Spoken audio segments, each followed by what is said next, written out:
Un caso te cuento, por ejemplo el de Países Bajos. Allí arrestaron a un espía ruso con nacionalidad brasileña que había tratado de infiltrarse en La Haya, en la Corte Penal Internacional, la misma corte que luego terminaría imputando a Vladimir Putin y, de hecho, avanzando con un pedido de captura. Esto es lo que está pasando en el mundo. ¿Y qué tenemos que hacer desde América Latina? Bueno, esto vamos a estar hablando con Lajos Sasdi, que es un experto en temas de defensa y en cuestiones de análisis internacional, que está en Estados Unidos y que tiene la gentileza de atendernos. Lajos, ¿cómo le va? Lo saluda acá Darío Misraji.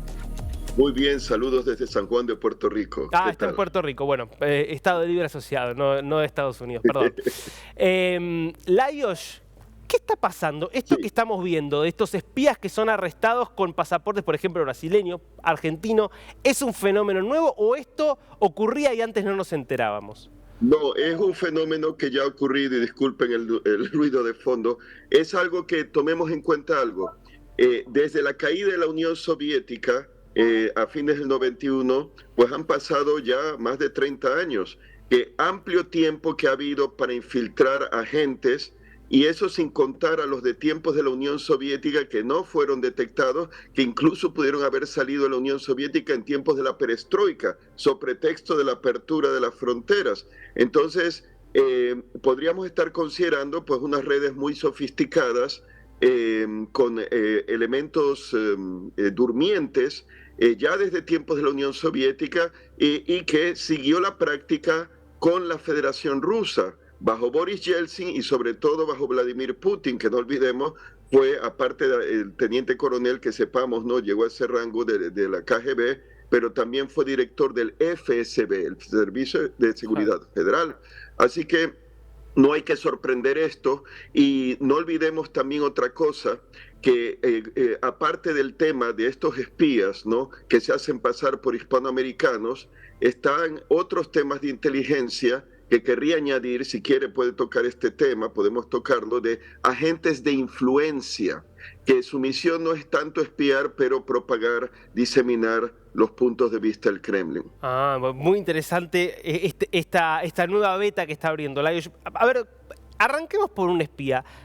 ¿Cuál es el trabajo de un espía? Porque uno ve las películas, uno ha visto The Americans, una serie que justamente cuenta un poco esta historia de espías que se infiltran en los Estados Unidos, pero digo, en el mundo real, ¿cuál es el trabajo de un espía de este tipo? Bueno, depende cuál es la misión. Los llamados durmientes, pues puede ser que sean elementos, vamos, a mi entender, que aparentan ser, no son legales, o sea, no han sido oficialmente reconocidos como empleados del gobierno ruso. Entonces, como usted ha mencionado, se hacen pasar con falsas identidades, en este caso que hemos hablado de hispanoamericanos, brasileños, como aquel que pretendía entrar al Tribunal de la Haya, para hacer prácticas, pero realmente era un agente de la inteligencia militar rusa, el GRU, o también conocido hoy como el GU. Entonces, es simplemente pasar información, espiar en algunos casos. Otros casos podría ser, aparte de pasar información, ser de enlace con otros espías que podrían ser locales, podrían ser los que manejan, los que dirigen agentes locales. Por ejemplo, si están en Estados Unidos, que han reclutado a un americano que tiene acceso a fuentes de inteligencia, y son los que enlazan, los que manejan, los que ayudarían a sacar la información o a fotografiarla, por ejemplo. En otros casos podrían ser agentes durmientes que llevarían a cabo misiones de sabotaje en caso de guerra, y obviamente no harían casi nada durante toda su estadía en el país que sería el objetivo, a menos que surja una guerra, y pues cometerían el sabotaje. Otro caso, mucho más peligroso, agentes durmientes reclutados en tiempos, por ejemplo, de la KGB, la Unión Soviética, o el FSB, o el Servicio de Inteligencia Exterior ruso, SVR, o la inteligencia militar, para, como estudiantes brillantes, inteligentes en tiempos en que estaban en la universidad, que prometen, con la esperanza de que lleguen a ocupar un alto puesto eventualmente. Me imagino que sus enlaces y contactos les ayudarían a escalar puestos de poder, y allí ayudar. Te doy un ejemplo. Hubo el caso de un ministro comunista del primer gobierno de François Mitterrand, el presidente socialista. El primer gobierno de coalición tenía a los comunistas franceses y este había sido reclutado en las protestas que hubo estudiantiles cuando era presidente Charles de Gaulle. Bueno, llegó a ser ministro de Defensa francés.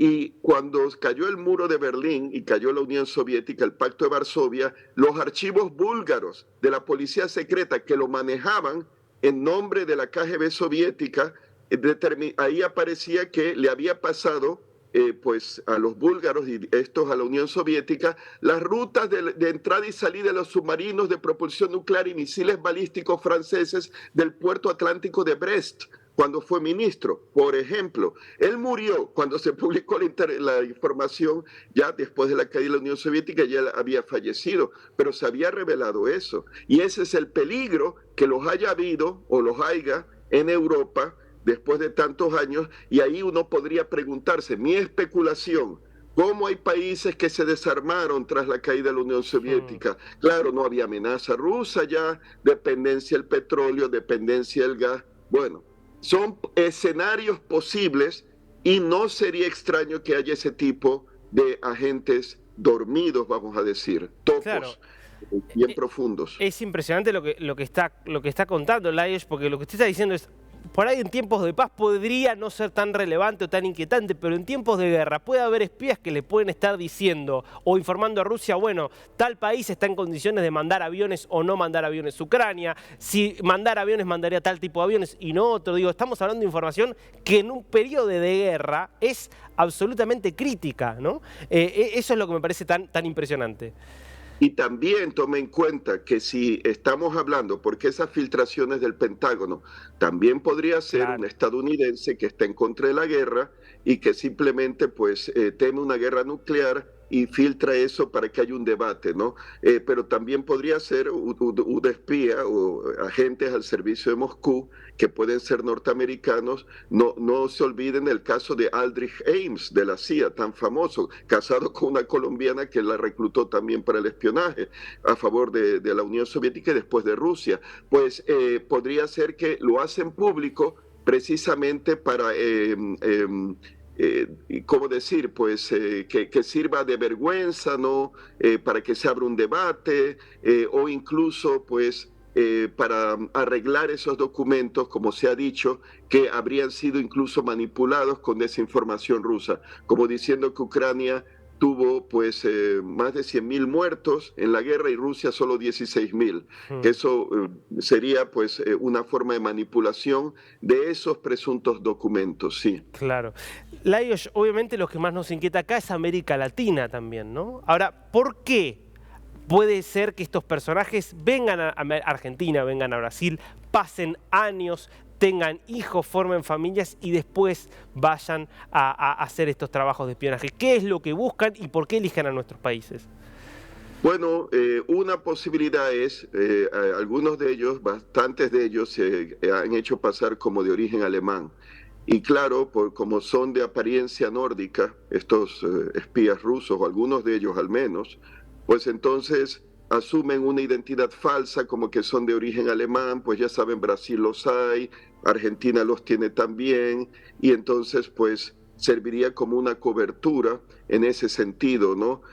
¿Acaso, pero es mi especulación, acaso también usarían a colaboracionistas que por lazos con la extrema izquierda marxista, pues entonces les apoyarían? ¿Y por qué los marxistas? Y querría decir una cosa, hay elementos tanto en España como en Hispanoamérica de la extrema izquierda marxista que son admiradores de Rusia porque les recuerda a la Unión Soviética, como a los neonazis pues admirarían al Tercer Reich de Hitler. Pues la Rusia de Putin es como una continuadora de lo que fue su meca, la Unión Soviética. Entonces no es de descartar, pero no lo puedo afirmar, que encontrarían espacios amigables para operar, ¿no? Pero ya eso no lo sé. El mejor espía sería el que no levanta sospecha alguna y no se mezclaría con círculos prorrusos precisamente para no levantar sospechas, ¿no? Claro. Última pregunta, Lajos. Ahora, es un trabajo de largo plazo, ¿eh? Son por ahí años y años para quizás terminar robando un documento. ¿Puede ser realmente que ese sea el caso de muchos de estos espías? Bueno, sí, sí, y como digo, para manejar a otros espías locales, por ejemplo, ¿no? Ser como, pues, Spy Master, ¿no? El que localmente dirige, el handler, ¿no? El que los maneja, como Putin lo fue como oficial de la KGB, de miembros de la Stasi, la Policía Secreta Alemania Oriental, cuando él estuvo apostado en la República Democrática Alemana comunista antes de la caída de la Unión Soviética. Pero hay otras posibilidades también que podemos considerar. ¿Qué tal si algunos de esos espías llevan a cabo labores, por ejemplo, de espionaje cibernético o de espionaje cibernético interceptando señales de comunicaciones inalámbricas dentro del país que quieren espiar? O sea que serían labores de espionaje de no necesariamente tener que ir al lugar y tomarle fotos al documento bajo el riesgo que los detecten, sino pues llevar a cabo labores de Google, buscar lo que puedan encontrar, y el espionaje puede incluir lo que llaman inteligencia de fuentes abiertas, Open Sources Intelligence, que es precisamente solamente encontrar información y buscarla en medios abiertos al público. O sea que no están lidiando con información clasificada ni se tienen que meter al Pentágono. En eso habría que preguntarse si Rusia ahora le pediría ayuda a la China y a Corea del Norte, que son expertos en actividades de espionaje y criminales cibernéticas.